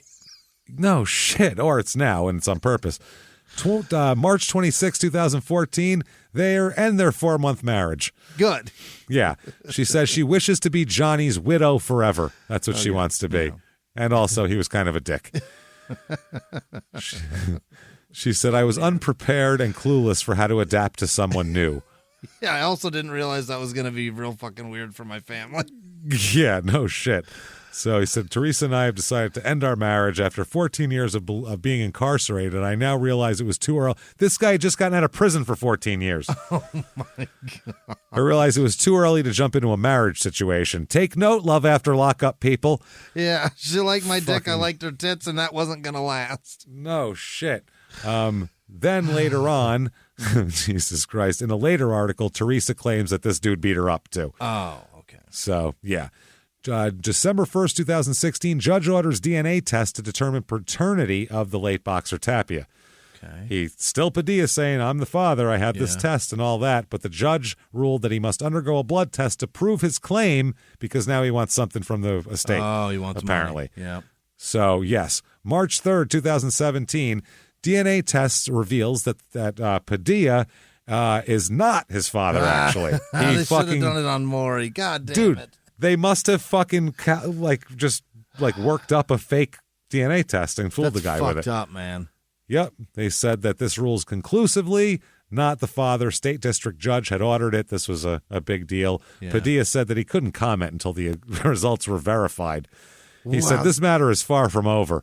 That makes that a guy that married her an even bigger scumbag, I think. It's fucking crazy. Yeah. So now, September 22nd, 2017, the Padilla guy who claimed to be his father has to pay out thousands for fraud. Wow. Yep, breach of contract, attorney fees. The judge came down hard on him for faking a DNA report in 2010, calling him out for letting Johnny Tapia go to his grave thinking that he was his dad. His father. Wow. Padilla wasn't the first to claim he was Tapia's father, and so when Tapia met Padilla, he demanded a DNA test, and a few weeks later it came back positive, but Teresa questioned the results from the start. She said they were just kind of messing around with the swabs with each other, and I said, you cannot use the swabs with each other. You're tainting everything. Yeah, you can't use the same swabs. Yeah, just put it in. It's all the same. Wow. Father, it's the same slobber. He said he would say, the only time he's around is if there's media. And if I ask him anything, he can't come over just to hang out with me. But if I tell him there's media or that there's a place to go or to a fight, then he's right there, front and center. Yeah. Oh, my God. Teresa said, it wasn't a surprise or a shock. It was more of a confirmation of what we all believed. Yep. Oh, man. October 29, 2019, very quickly, Johnny Tapia's gravesite vandalized. Why? And then his son is shot in a road rage incident on the same day. What? A same fucking day. Had nothing to do with each other? Totally nothing to do with each other. And the son was in the National Guard and was getting ready for active duty, but now the doctor said the bullet's too close to his femoral artery to remove, so he can't do that. They said he's stable, he's out of the hospital, but it's probably going to end his military career. We just don't know. Wow. He said the pictures were found. I guess there was the vandalizing was happening. They said there was burned glass and candles were smashed. I guess they ripped up all the shit that was usually there. They come and leave stuff for Johnny. I found letters, rosaries, pictures. People write me from all over the world, and this is a place they come to see him. One of the pictures damaged was of his mother there, and that was on the grave. And they said, Johnny, his whole life lived for others, his mom, for me, for children. He didn't really care what you did to him, but he always cared about the people he loved. Yeah. So, yes, he said that Tapia used to remind everybody that he'd been born on Friday the 13th and then say, does that make me lucky or unlucky? Well, I would go doesn't make a difference. Yeah. They said at the end of his life, he is allegedly had a net worth of $3 million, which I don't see how that's possible. How the fuck? He had earned $10 million over his career, so I don't know how he would have no three way he had left. 3 left. He's a fucking drug addict. He went well, if he earned 10, he paid 6 in taxes. Yeah. And he paid his manager another fucking at least 2. Well, so he probably only paid 4 made in taxes, 3. Right? Oh, did I say 6? I meant he kept 6 and he paid 4. That was what I was thinking. He paid 4, then he had 6, because then I was doing the math from 6. Yeah. And then he paid his manager 2, so then he had 4. And you tell me he has 3 left from every dime he ever made, being a fucking cokehead for decades? Impossible. I don't think so. So there you go. That's Johnny Tapia, everybody. Holy shit. That is... He ends with a bang. Hey. You see...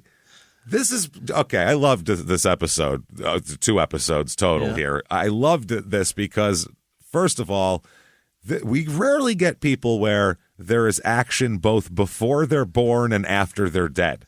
Yeah. Usually our stories start with a birth and end with it, sometimes with a death, sometimes with he's still out there, whatever. But if it's a dead guy, start with a birth, end with a death. This starts with murder in the womb and ends with his wife married his fucking brother and that didn't work out. And the guy he thought his dad actually wasn't his dad, but was just some fucking scamming asshole who completely lied to him and fabricated DNA tests. Holy shit. Incredible.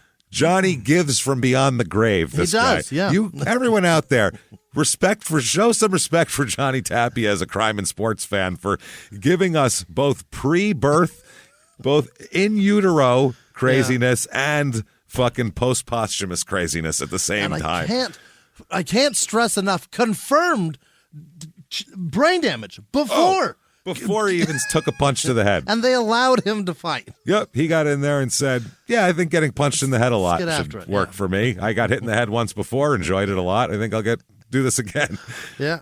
What the fuck is he thinking? So there you go, everybody. That's Johnny Tapia. He got his due here with the 2-parter, and either that or it would have been a 3.5-hour episode. Yeah, so we're trying to ridiculous. It's a little too much. So 2 episodes. There you go. You got that. You definitely want to head over to shutupandgivememurder.com. Yeah. Get your tickets to live shows beginning of, what is it, the 8th and 9th, I think. We're in Atlanta and Charlotte, I believe. September, 9th and, yes. 8th and 9th, 9th and 10th, something like that. September 8th and 9th, that is Atlanta the 8th, Charlotte the 9th. Get your tickets there. Still some available there, and also in Dallas in December. Right. Might be a couple tickets left in Philly, but otherwise everything else is sold out because you guys are awesome. Thank you for doing that for us, and God damn it, do we appreciate it and everything else. We love these damn live shows with you people. So shutupandgivememurder.com is where you do that. Also get your merch, murder turkeys, murder llamas. They're all coming to the site. So get in there and get your murder merch here. So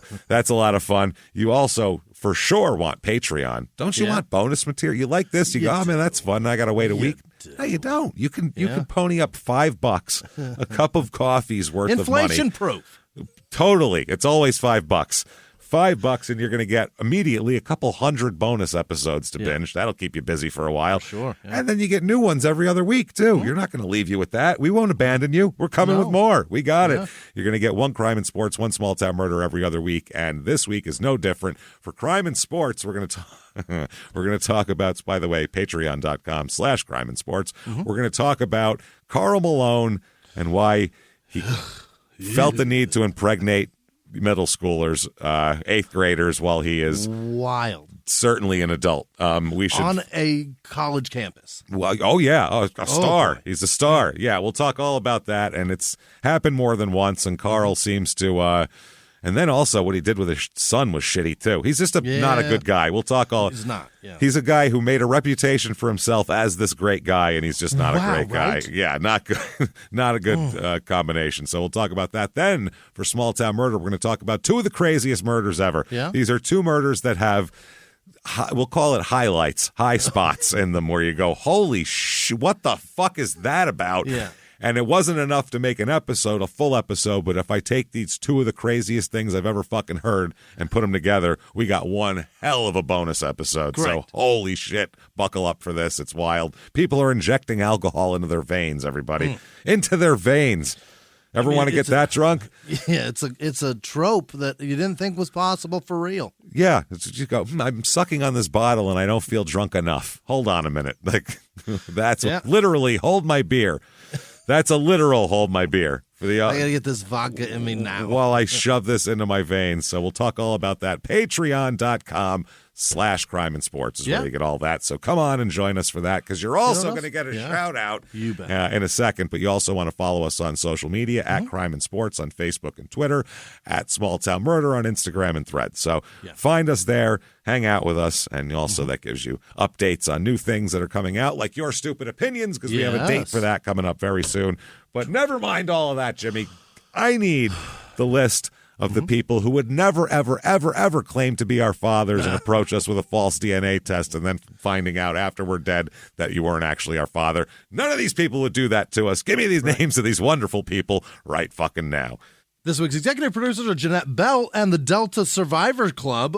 She was on the plane with us from Salt Lake to Denver. Thank you. Good to meet you. Terrific to meet you and your family. Sat on a hot tarmac. A lot of fun. Terrific. It'll bond you. Yes. Talena Jensen, who hung out with my family in Denver. That was very nice of you to say. At the Brutal Poodle, she said. So she hung out at the Brutal Poodle, and she said some very nice things about my family. That was very sweet of you. Thank you, Talena. Also, Father Biff, thank you very much for being a part of this, Father Biff. Well, thank you. Whatever that means. I need a father. I picture him with a flat top and a blonde flat top and a collar. And very large man. Oh, obviously, yeah. Other producers this week are Corporal Carl Kirshner, Liz Vasquez, Peyton Meadows, Exotic Adrian Street, and Miss Linda. It's a wrestler. Yeah, he was a very flamboyant played a I'm a lady character, but he was a badass. He was one of those guys. And a donation on behalf of the GoFundMe account to get Jimmie a genuine, authentic Australian Shepherd hat. I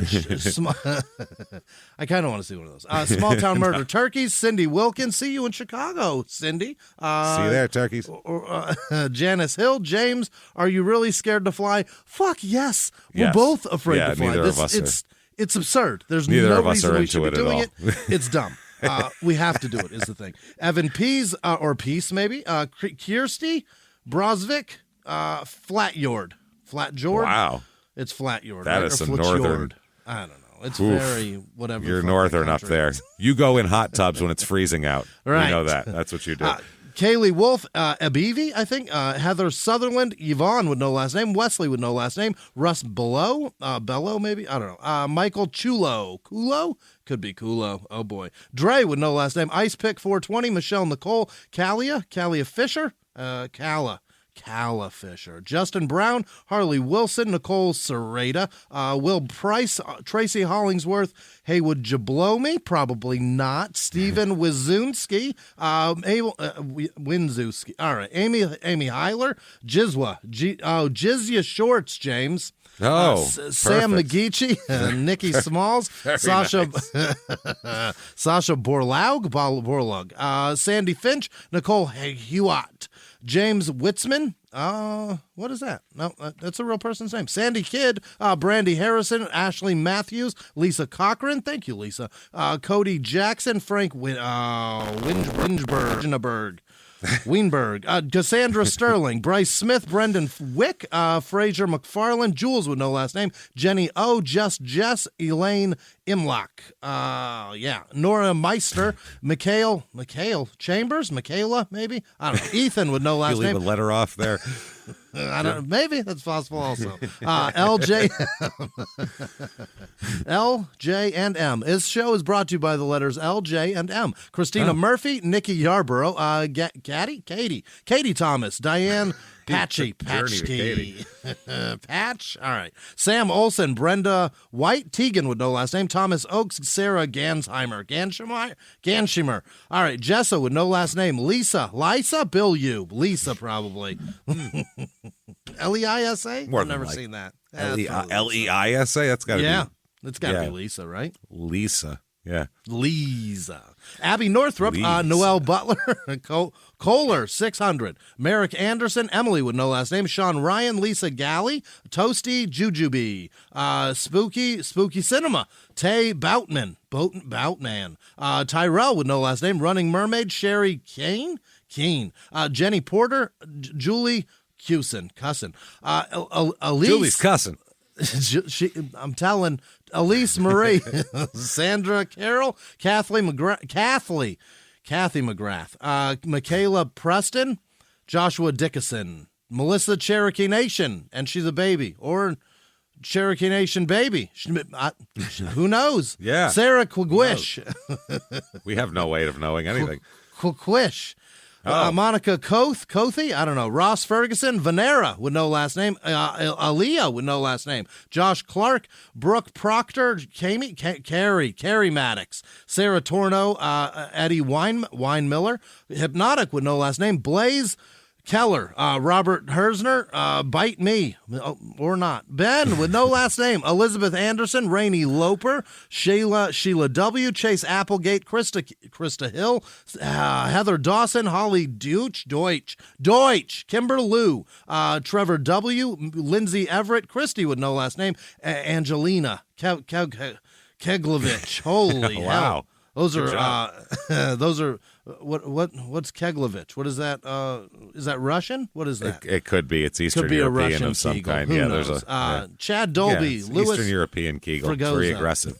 You go rah when you do it every time, all day. Rah! When you Kegel so hard you shit. That's what that is. It's like the tennis players that are Eastern European. They pow. Yeah. Ah! That's what you do every time you Kegel. Chad Dolby, Louis Fregoso, Adam Bailey, Debbie Mars, Ashley Fitzner. Hardly know her. Aaron McIntyre. Jelly Bean. There you go. Nolan McCarty. Damn it, Jesse Pusatero. All right, Jesse the Pusatero. Ainsley to the W. T-Turn 81. Irish Eyes. Gwen Gates. Kevin Belt. Is it Belt? Yeah, it is. Joey Mead. Trevor McCarthy. Gretchen Skoblich. More Venus. All right. Phil McCracken. Julie would know last name. Sarah Fury. Ryan would know last name. S.J. Davon. Devon. Lessel Young. Penny Laverty. Brian McQuillan. Crispy Lou. Crystal Nelson. Isabella Perellis. Misty McElroy. McElroy. Hey. Josephine would know last name. Shay Bussy. Bussy. All right. Sydney Gage. Eliza Beth. Keel Flowers. Shorty 2252. Foe 2 None. Mark Adam Chits. Adam Chits. Sick. Adam nice. Chick. Yeah, Andrea Vincent. Michael Johnson. Walden Floyd Sable. Amy. They're fucking hard this week. Amy Burgeski. David Bullins. Alex with no last name. My hero. Colin That's Hendricks. Nick Lloyd. Daniel McDonald. Doug Engstrand. Vanessa Sherry, Heather Seidel, Jarrett Bender, Morgan Schneider, Eddie Hernandez, Deborah Stonehawker, Carrie Hurst, Michael Vote maybe, Father Biff, there he is, Jamie Connor, Tierney Skoblich, Jason Skinner, Olivia with no last name, Joanna Marinke Luther, Christy Gallagher, Martha Morrison, Kelly Carlson, Alex Hiller maybe, Nikki Hunt, Scarlett O'Hare, that's fun. Jessica Walters, Amanda Murdoch, Claire Ann Ellard. Fuck. Catherine Penner, Destiny Mink, Lisa with no last name, Emma Bernhoft, Douglas Hinkle, T.G. Pixie Dark, not Pink Dark. Drew Hayes, Michael Gerard, Joe Edwards, LMJ 987, Beans with no last name, Bailey Graham Bowling, Julie McAllister, Allison Reed, Tracy Mitchell. Hey, Tracy, nice to see you again. Hey. Marcy B, Matthew Rimmer. All right, Alan Young, Liz with no last name, Jimmy Hustle. That's what I should have picked my stage name to be. I like that one. I like that one a lot. Jimmy Hustle. You're too white to have a stage name like that, though. I want Jimmy Hustle and Wu-Tang shirts every day. They call you up and people go, oh, what? That's not what I expected at all. Who's that guy? Wow, you sure? I picked the bald, but not that. Dominique Boudet, Joshua Thiele, Brad with no last name, Jose Morales, Blaine Claiborne, Stephanie Rising, Anthony Earlam, all right, Cam Clark, Kelsey McClanahan, Tala Wade, Paul Rathbun, Kim C with no last name, just the letter C, Beth Healy, LT, probably not that one, Cole Davidson, Mom, I wish it was, Mom's Patreon, Mella with no last name, Peyton Grady, Daniela Sartori. Daniela Sartori and all of our patrons are fucking amazing people. Thank you. Thank you, everybody, so much for all that you do for us. Honestly, we cannot thank you enough, and we're just we're I don't even know what the word is. We're overwhelmed by it. Thank you for being so fucking cool for us and being cool to us and always hanging out with us and for telling your friends and for leaving reviews and for doing all that cool shit. If you want to get a hold of us on social media, very easy to do that. Head over to shutupandgivememurder.com. There's links to all that shit. You can find us and we'll say hi and we'll hang out with you on there if you want. So thank you so much for all that you do for us, and thank Johnny Tapia as well for living one of the wildest 45-year lives I've ever heard of in my life. And that said, live from the Crime and Sports Studios, we will see you next week. Bye.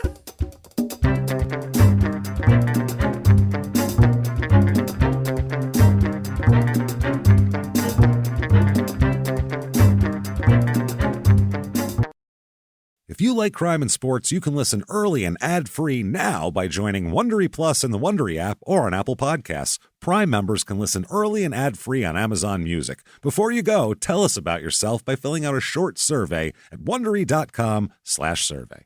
A few miles from the glass spires of Midtown Atlanta lies the South River Forest, In 2021 and 2022, the woods became a home to activists from all over the country who gathered to stop the nearby construction of a massive new police training facility, nicknamed Cop City. At approximately 9 o'clock this morning, as law enforcement was moving through various sectors of the property, an individual, without warning, shot a Georgia State Patrol trooper. This is We Came to the Forest, a story about resistance. The abolitionist mission isn't done until every prison is empty and shut down. Love and fellowship. It was probably the happiest I've ever been in my life. And the lengths we'll go to protect the things we hold closest to our hearts. Follow We Came to the Forest on the Wondery app or wherever you get your podcasts. You can binge all episodes of We Came to the Forest early and ad-free right now by joining Wondery Plus.